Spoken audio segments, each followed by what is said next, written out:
Scott Sloan, Monday morning, 700 WLW in the aftermath of the Orlando shootings.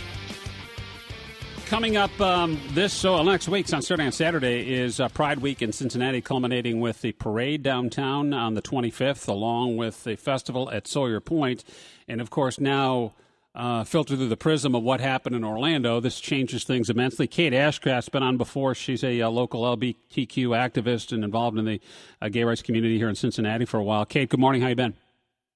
I'm doing pretty good. Happy Monday. Well, not so happy. I mean, what was your reaction? Because this hits home for you. Did you learn about the shooting first and then later find out it targeted gays and lesbians, or was it kind of all at the same time?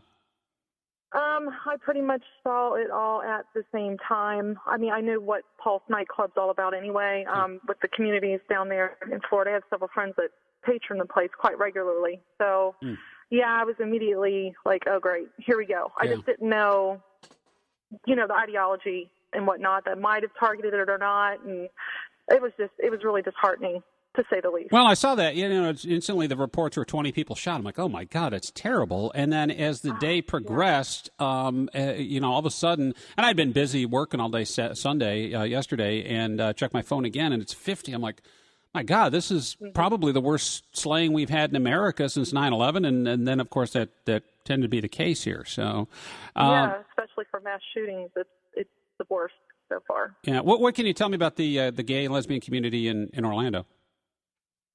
Well, I mean, they're very open and welcoming, much like what we see up here. My group of people that I talk to down there, they try to include everybody, much like up here. They just want to educate their peers because we all believe knowledge is power. And if you're aware and understand, that dispels fear. So they try to educate people, be compassionate, answer questions, try to be inclusive of everyone around them because we just want to live our lives like everyone else gets to do, and I think it's something that this is really, really just mind-boggling that this scale of an attack on the community took place. It's just mind-boggling. We've seen attacks here on occasion, but they seem random. They seem crimes of opportunity, more or less, against an individual leaving a club or maybe a couple leaving a club. But that pales in comparison to what happened in Orlando. As this was planned, it was shocking. He brought heavy equipment with him, and the carnage speaks volumes there, too. So as far as that goes here, locally, have things gotten better for the gay and lesbian community? And obviously this is an extreme example of that kind of hatred towards you. But as far as the way things are here, you mentioned it's similar to Orlando. Is it good? Is it getting better? Is it as good as it's going to be? I think it's getting better. I mean, you saw even that city council in Cincinnati has been welcoming. And, they said, hey, we're not going to allow the deprogramming anymore treatments and therapy for LGBTQ youth. Our community is getting friendlier and friendlier. I can't say it's where it needs to be yet, but great, humongous strides have been taken, and we're still getting there. It's not something that's going to happen overnight. But I think Cincinnati is definitely on the right step moving forward and trying to include everyone in their community as part of a family of community members. Big time. Yeah, and I think, and I can't speak, speak for others, but it just seems like, you're gay, and it's like, oh, gay, oh, okay. So, we've got other things in common. It's not a big deal anymore. It's not. I mean, really, that's just, to me, I was saying last night, to some friends, I'm like, really, someone's gender, sexuality, and preferences, I said, that's really just not even secondary. That's long down the line of what I consider about a person. It's not really something I obsess about, and I don't think we need to obsess about such things. Yeah, but this one hits home for you, especially since people like yourself are targeted. Yeah, it does. And I think that's something that with, you mentioned Pride Week's coming up on the 25th of this month.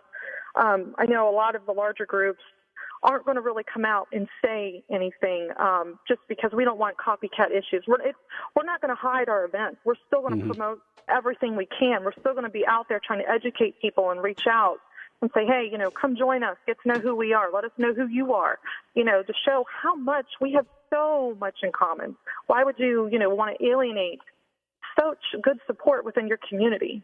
Yeah, So, it doesn't make much sense to me. But as far as this goes, Pride Week starts on Saturday and culminates, as I said, with the parade and the festival on the 25th. I don't know how involved you are with Pride Cincinnati. I don't know if you're one of the organizers, Kate, but I'd imagine this is going to change a lot of things at Sawyer Point and for the parade, just because it's a heightened state of alert. Well, I imagine they'll increase security, but if anything, it's going to further just get us all fired up to keep reaching out to people, to keep educating, to keep answering those questions. I'm not the only one that's open. You can agree to disagree. You can, well, what's this, what's that, and question me. That's fine as long as I'm helping you to understand. We have several larger community members than myself that reach out to whoever they can that will listen, that want to have a dialogue. Kelly's right. You've had her on. She especially.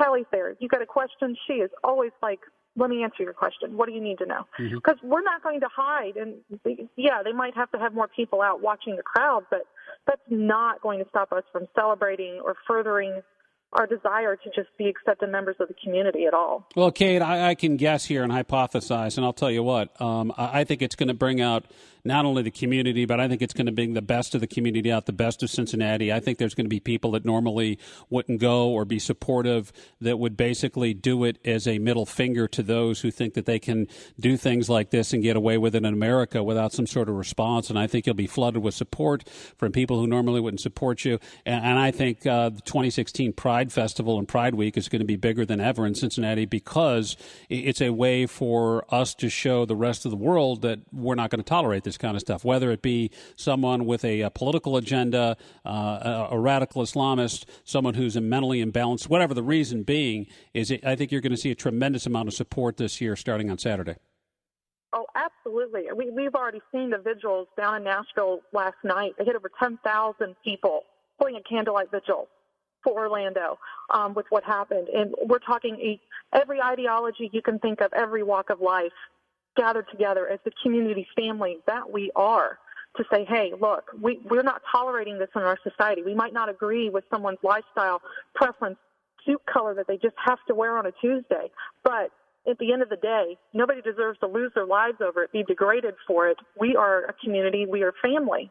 And I think that's what a lot of these, folks that just have to force their way of life on others or destroy the lives of others in order to have the little purity bubble in their head of what reality should be, they're going to see they're greatly outnumbered in the long run, and they will not quiet us. Well, what's frightening, Kate Ashcraft on the show this morning, she's a local activist and talking about the Orlando shootings, is also, in addition to what happened in Orlando, this other frightening story where yesterday they apprehended a guy on his way to LA's Pride Festival. He had concealed weapons in his car.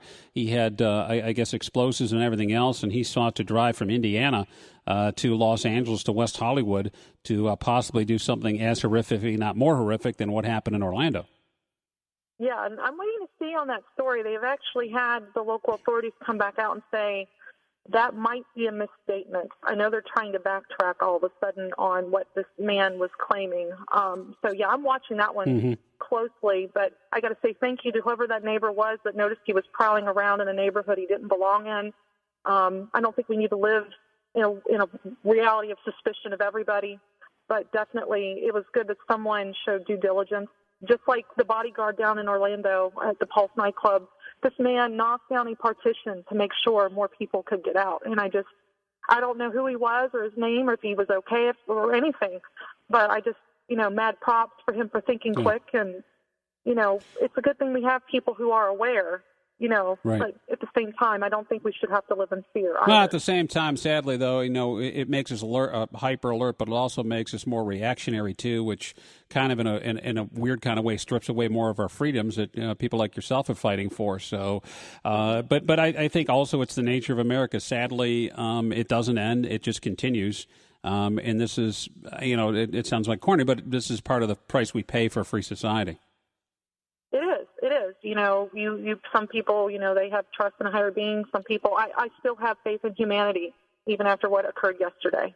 Because I know for one horrendous, tragic act, there's thousands more happening at that same moment that are good, that are doing a benefit to communities all at the same time. So, and more often than not, that is so true. So I just refuse to let my own personal, trust in how man is to be ruined by one act. I just won't let it happen. I understand they're doing there's also going to be a vigil tonight at Below Zero?